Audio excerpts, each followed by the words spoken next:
Next tonight, a mum of twins says her 4-year-olds have missed out on a school place as the council failed to assess them in time for the start of the new term.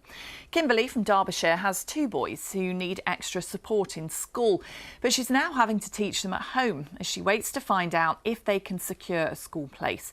Jennifer McKiernan has this report. It's playtime at home for Noah and his twin brother Riley. But these should be their first days at big school. The 4-year-olds, who are both autistic and non-verbal, should be getting support from teachers specially trained to deal with their needs. They need a lot of nurture, a lot of understanding and a lot of time. They don't need the pressures of, you know, we need to get them to this level by this time of the year. It's not about that with children like mine. You only have to spend 5 minutes with my boys to know that they would never cope in mainstream school. There have been delays to children's assessments, which means no specialist school places were available at the start of term, leaving mum of 5 Kimberly to cope alone at home. What I'm asking for is no different to what I've asked for my other 3 children, which is that they go to school and they have an education. The only difference is that I'm asking for them to go to a specialist school. In the last few weeks, Derby-based Sunshine Support, which helps families like Kimberly's, has written multiple letters to councils who failed to provide school places, threatening them with High Court action. Basically a warning to the council to say you're remaining to act unlawfully and we're going to take you to the High Court through the judicial review process to hold you accountable. And that's something that we're producing a lot of at the moment, and they're having the desired effect. So far we've had 100% success. For now, Kimberly says all she can do is wait for the council to fulfil its legal obligations.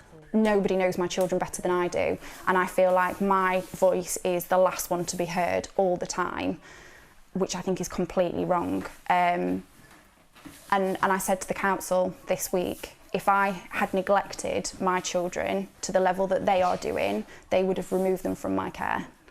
A Derbyshire County Council spokeswoman said there'd been a significant increase in requests for EHCPs across the country, combined with national shortages of specialists, and acknowledged delays in communication have not been good enough.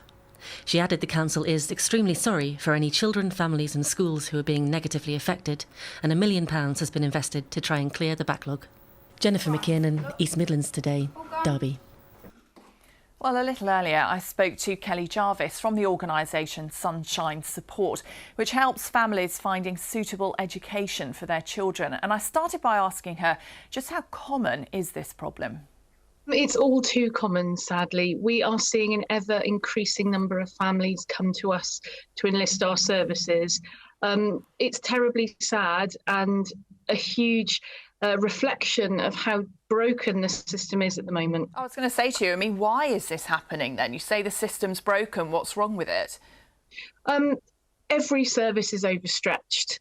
You know, we hear almost daily from Ofsted inspections, from councils, from schools, all having the same problems with finding the right professionals within the right time frames. Just the whole system is very, very overstretched. The difficulty is, though, is that the law remains the law. So we deal with so many families who have just unacceptable wait times, which aren't in line with statutory guidance and what the law says they should expect. And there doesn't seem to be a solution to any of it. Kelly, I mean, what is the solution? Because it sounds fairly hopeless, and obviously the mum we've spoken to is incredibly frustrated. So what can be done? I think it's very important to know what your rights are and to be able to hold your local authority to account. Ultimately, it's a very sad truth, but the loudest voices do get heard. And I think if you're clued up about what the law says and what your rights are, and you know, you can advocate and fight for your child, then often that's the way to get things moving. And that's what we help a lot of families with at Sunshine Support. Oh, that's great. Well, thank you very much for that advice, and thanks for talking to us this evening. No problem. Thank you.